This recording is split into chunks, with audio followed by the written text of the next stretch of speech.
사랑하는 딸을 부모가 함께 하듯이 또 여러분이 사랑하는 사람이 어려움에 처하면 함께 하듯이 우리의 사랑의 하나님께서도 여러분들이 어려움에 처할 때 함께 하시는 줄 믿습니다.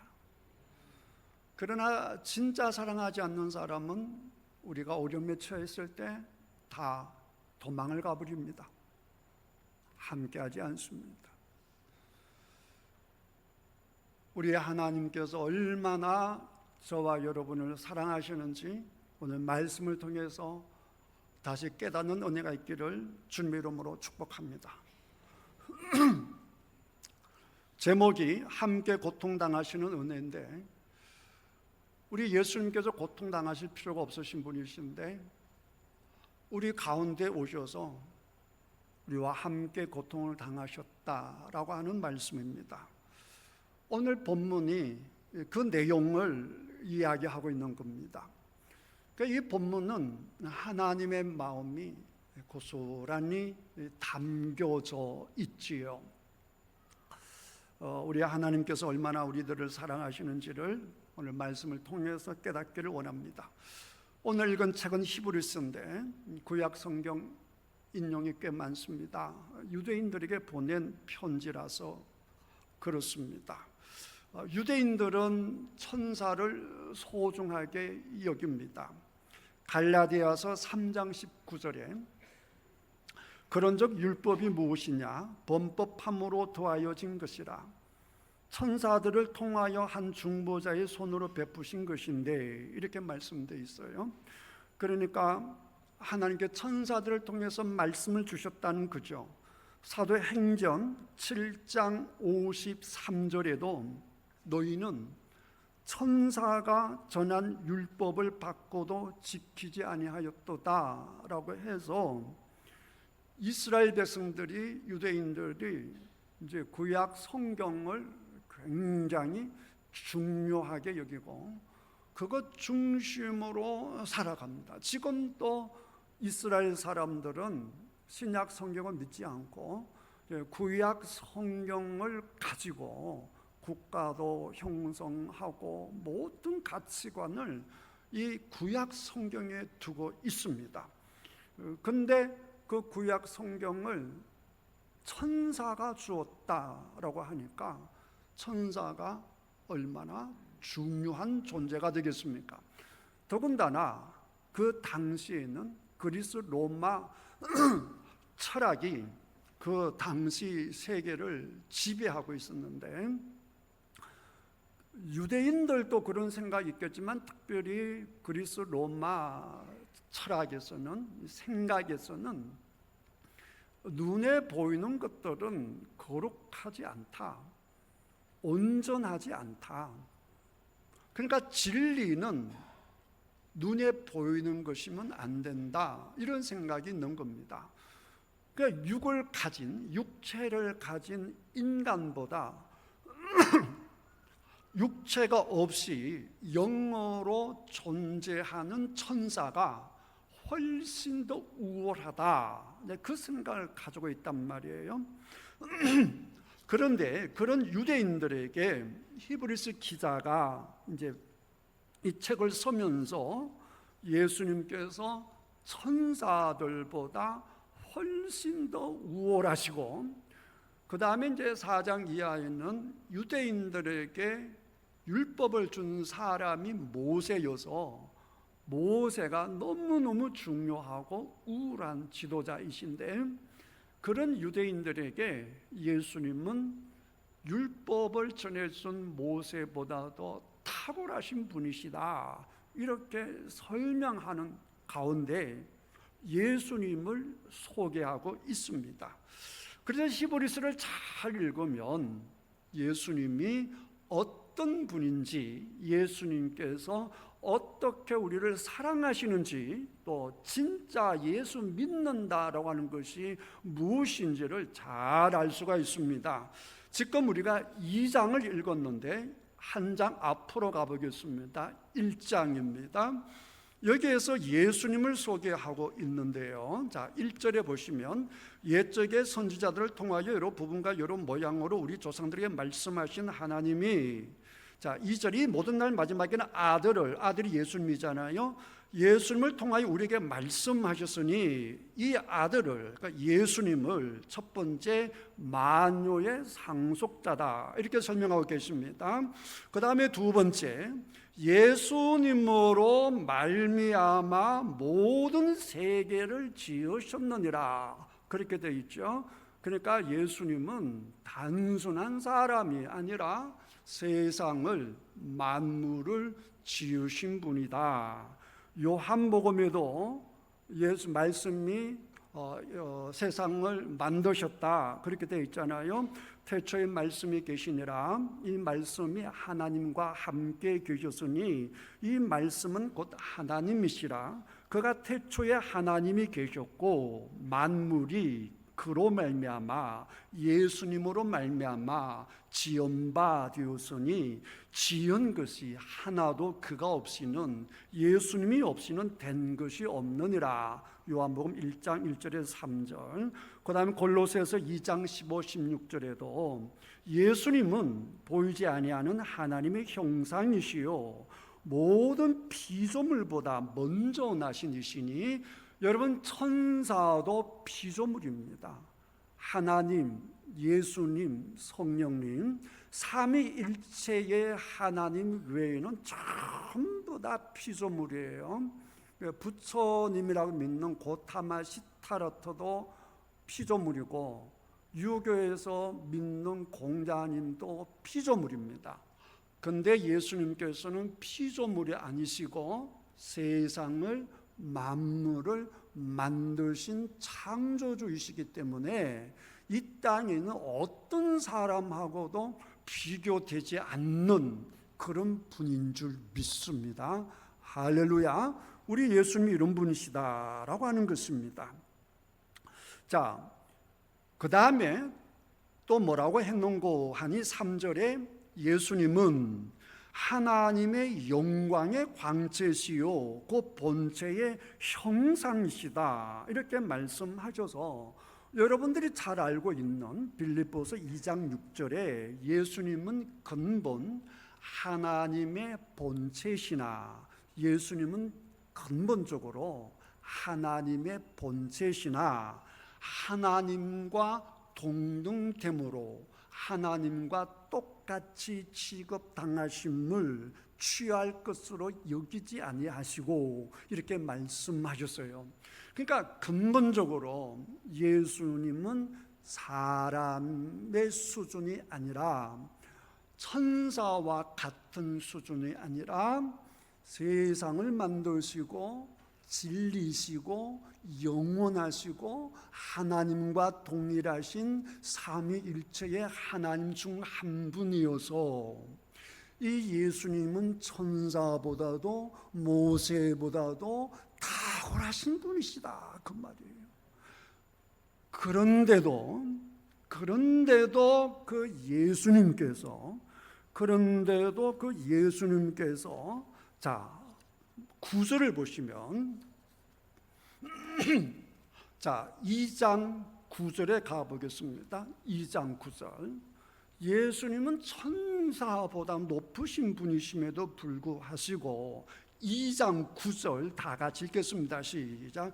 오직 우리가 천사들보다 잠시 동안 못하게 하심을 입은 자 곧 죽음의 고난받으심으로 말미암아 영광과 존귀로 관을 쓰신 예수를 보니, 이를 행하심은 하나님의 은혜로 말미암아 모든 사람을 위하여 죽음을 맛보려 하심이라.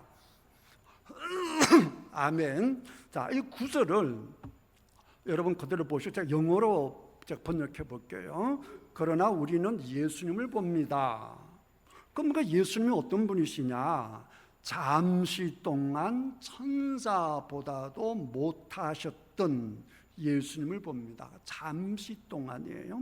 그 다음에 now, 잠시 동안은 천사보다 못하셨지만 이제는 예수님께서 영광과 명예의 관을 서고 계시다 그랬습니다.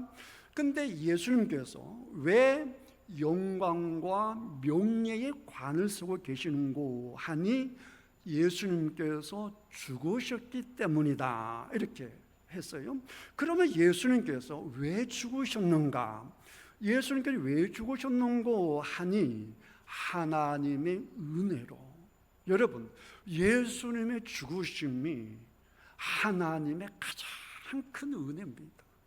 이게 무슨 말이냐라고 하게 되면 그 다음에 하나님의 은혜로 예수님께서 모든 사람을 위하여 죽음을 맛보시기 위하여 죽으셨기 때문이다라고 했는데, 이게 왜 하나님의 은혜라고 했는고 하니, 우리는 율법으로 내 노력으로 절대로 의로울 수가 없는 겁니다. 내가 의로워야, 죄가 없어야 하나님 앞에 올바른 사람, 그 다음 죽어서 천국에 갈 수 있는 건데, 우리는 천국은 고사하고 이 땅에서도 좀 이따 성경 읽으면 나오겠지만 죽음의 공포 속에 살면서 우리는 이 땅 안에서조차 죄로 인해 생긴 온갖 스트레스와 저주와 율법에 묶여 살 수밖에 없는 존재가 되어버린 거예요. 그러니까 내가 성철 스님이나 이렇게 정말 내가 노력을 해서 정말 사람다운 사람으로 살아봐야겠다라고 노력했던 사람, 세계적인 분을 좋은 예를 드신다면 성철 스님이에요. 성철 스님처럼 내가 사람으로서 한번 완벽해야지, 올바르게 한번 살아봐야지, 성철 스님만큼 몸부림친 인물은 거의 없어요. 그러니까 성철 스님처럼 그 종교를 막론하고 내가 의로운 인생이 한번 되어봐야겠다 이렇게 결심하신 분들은 전부 다 좌절합니다. 절망합니다. 어떻게 절망하는고 하니, 내가 이것밖에 안 되는구나, 내가 원하는 정직하고 내가 원하는 의로운 삶을 살 수가 없구나. 끊임없이 내 속에서는 욕심이 일어나고, 끊임없이 내 속에서는 미움이 일어나고, 끊임없이 남하고 비교를 하고, 나는 정말 주변의 모든 사람들에게 다 사랑을 베풀어서 사랑 가운데 살고 싶은데 끊임없이 미운 사람이 생기고, 원수가 생기고, 꼴보기 싫은 인간이 생기고, 그러니까 거기에 대해서 아무 생각이 없는 분들은 나 괜찮잖아, 내 잘 살잖아 이렇게 생각하지만, 정말로 나는 한치의 난 부끄럼 없이 살겠노라 이런 생각이 있으면 윤동주 시인처럼 부끄러운 거예요. 그러니까 윤동주 시를 보면 부끄럽다라는 말이 굉장히 많이 나와요. 수치스럽다, 부끄럽다. 깨끗하게 살려고 몸부림치면 칠수록 내가 이거 할 수 있구나 이게 아니라 절망이 된단 말이에요. 그냥 한마디로 성경은 모든 사람은 의인이 될 수 없다 이거예요. 모든 사람은 다 죄인이다 이 말이에요. 그러니까 하나님이 아시고 너 해결하지 못하니까 내가 해결해 줄게. 그래서 우리 사람이 지은 이 죄 문제를 해결하기 위해서, 이 죄의 결론, 죄의 대가가 죽음인데, 우리 예수님께서 이 땅에 오셔서 저와 여러분들이 행한 모든 죄의 값을 다 갚기 위해서, 이 죄로부터 완전하게 우리를 해방시키시기 위하여 예수님께서 이 땅에 오셨고 십자가에 못 박혀 돌아가신 줄 믿습니다. 그게 은혜란 말이에요. 그런데 우리가 그러니까 하나님 앞에 내가 이만큼 했으니까 날 위해서 좀 돌아가 주십시오. 이게 우리가 그런 요청을 할 수가 없잖아요. 우리가 뭘 가지고 하나님 앞에 요청을 하겠냔 말이에요. 아무것도 없는데. 심지어 로마서에 보게 되면 우리가 연약할 때에, 우리가 죄인 되었을 때에, 심지어 우리가 하나님의 원수로 살았을 때에도 하나님께서 우리를 사랑하셔서 이 땅에 예수님을 보내주시고 예수님을 십자가에 못 박아 죽게 하셔서 저와 여러분들의 모든 죄를 다 해결해 주셨다라고 하는 것입니다. 할렐루야. 그래서 오늘 17절을 보시면, 자 17절 다 같이 읽겠습니다. 시작. 그러므로 그가 범사의 형제들과 같이 되심이 마땅하도다. 이는 하나님의 일에 자비하고 신실한 대제사장이 되어 백성의 죄를 속량하려 하심이라 그랬으면 똑같은 얘기예요. 그러니까 무슨 얘기냐? 범사의 형제들과 같이 되셨다라고 하는 얘기는 예수님이 한마디로 우리들처럼 되었다라고 하는 겁니다. 이 당시에 가현설을 믿는 사람들이 있었습니다. 가현설이 뭔고 하니 영지주의자들이, 그러니까 눈에 보이는 것들은 거룩하지 못해, 온전하지 못해, 이걸 믿는 사람들이에요.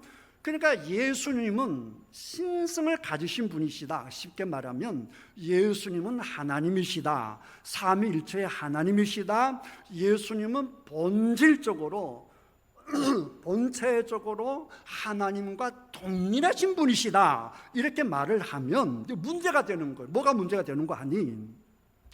예수님께서 하나님과 동일한 분이라고 하신다면, 그렇다라고 한다면 육신을 입으시면 그 예수님의 완전성이 깨어져 버리니까, 부서져 버리니까 사람은 온전할 수가 없으니까, 그러니까 예수님을 신성을 강조하다 보니까 예수님의 육신을 부정할 수밖에 없는 거예요. 그래서 예수님을 뭐라고 했는고 하니, 예수님은 인간의 모습을 갖기는 했지만 그냥 껍데기만, 그냥 껍데기, 쉽게 말하면 우리가 똑같은 게 아니고 거짓으로, 가짜로 육신을 입으셨다라고 주장하는 사람들이 있었고, 그들의 영향이 꽤 컸어요.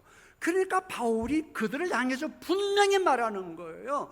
예수님은 가짜의 몸을 입고 오신 분이 아니시라 우리와 똑같이 혈과 육을 가진 똑같은 사람으로 오셨다.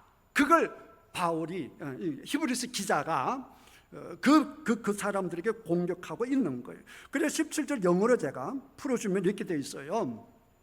그가 형제들과 똑같이 만들어졌다. 그 다음에 이제 뭐라고 했는가 하니까, 모든 면에서 완전, fully human, 완전하게 사람으로, 모든 방식에서, 모든 면에서 예수님이 우리와 똑같이 이 땅에 오셨다. 그걸 강조하는 거예요. 우리가 그러잖아요. 우리 일할 때, 야, 풀타임으로 일해, 아니면 아르바이트를 해. 풀타임을 한다는 것은 그 시간 꽉 채서 한다는 거잖아요. 그러니까 우리 예수님께서 뭐 한 부분으로 사람으로 오신 것이 아니라 완전하게 100% 사람으로 오셨다 그 말이에요. 근데 그게 하나님의 사랑이라는 거예요. 예수님이 어떤 분이에요? 예수님은 천사하고도 비교되지 않는 분인데, 천사도 우리들의 혈과 육을 입지 않고 있단 말이에요. 근데 창조주이시며 하나님이신 그 예수님께서 저와 여러분들을 위해서 이 육신을 입으시고 이 땅에 오셔서 고난을 받으시고 죽음을 당하시고 우리와 똑같이 되었다 이 말이에요. 왜 그렇게 하셨겠어요? 사랑하시기 때문에. 여러분 믿습니까? 사랑하시기 때문에 그걸 임마누엘의 하나님 임마누엘의 예수님이라고 할 수 있는 거란 말이에요. 그 다음에 18절, 그래서 이 결론이 나오는 거죠.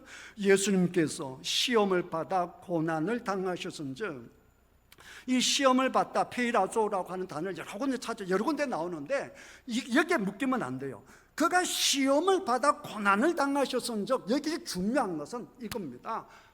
예수님이 뭐가 되셨다고요? 사람이 되셨다는 거예요. 사람이 되셔서 여러분들이 당하시는 모든 것을 다 당하셨다는 거예요. 그러니까 여러분들이 이건 예수님 모르실 거야 이런 게 없단 말이에요. 우리 예수님께서는 다 안단 말이에요. 예를 들어서 예수님은 배반 당한 나를 이해 못할 거야. 그럼 예수님은 그러죠. 나 제자들은 배반 당했어. 내가 너무 아파서 예수님이 이 아픈 걸 모르실 거야. 그러면 예수님은 나 십자가에서 달려 있었는데, 이 십자가의 죽음은 역사상 가장 사람을 고통스럽게 죽이는 게 십자가예요. 여러분, 못 박는 사람 죽습니까? 안 죽어요. 못 박는 사람 죽나? 얼마나 아프겠어요. 그냥 못에 찔려도 아픈데 매달아 놨으니까 얼마나 아프겠냐고요. 그러니까 너무 아파서 밤잠이 오지 않아. 하나님이 이 아픈 거 아시냐고, 예수님이 이 아픈 거 아시냐고 할 때 예수님은 알지. 나 십자가에 못 박혀봤잖아 말씀하시는 것이죠. 나는 어릴 때부터 상처가 너무 많아서 내 인생이 너무너무 이상해. 하나님 이거 이해할 수 있어요? 예수님 이거 이해할 수 있어요? 그러면 예수님 그러죠. 나는 태어나기 전부터 도망 다녀야 했고, 어릴 때는 가끔 사람들이 사생하라 그러기도 했고, 사람들이 무시한 지역에 태어나서 저 갈릴리 놈 그런 소리 들었어. 근데 너 이해하지? 이렇게 말씀하시는 거예요. 나는 헛수저요. 그러면 나는 배운 게 없어요. 가방끈이 짧아요. 그러면 예수님께서 난 배운 바 하나도 없어. 그냥 모든 면에서 우리 예수님 굳이 이 땅에 오시지 않으셔도 예수님 여러분 다 이해할 수 있어요. 그럼에도 불구하고 여러분들을 사랑하시기 때문에 여러분이 당하실 수 있는 모든 고통, 모든 아픔, 모든 스트레스 다 겪으시면서 그리고 돌아가셨어요. 그러니까 지금도 주님은 그러시는 겁니다. 힘드냐? 내가 이해한다. 아프냐? 내가 이해한다. 우리 사람은 이해한다라고 해봐야 별 도움이 안 돼요. 그러나 우리 예수님께서는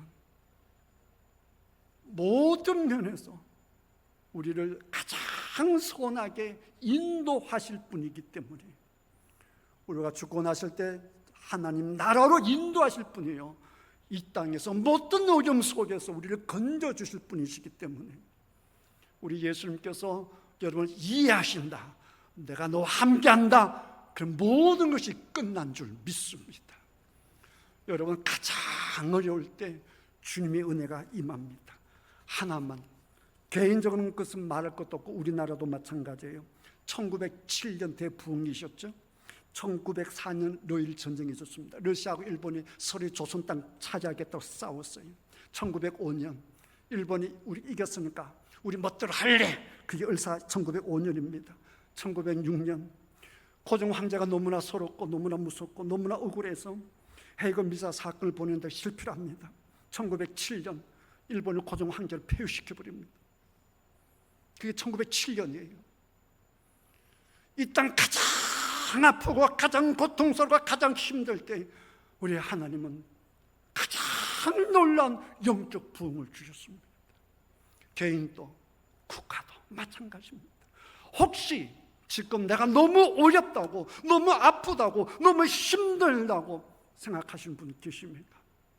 우리 주님이 여러분과 함께 하신 줄 믿습니다.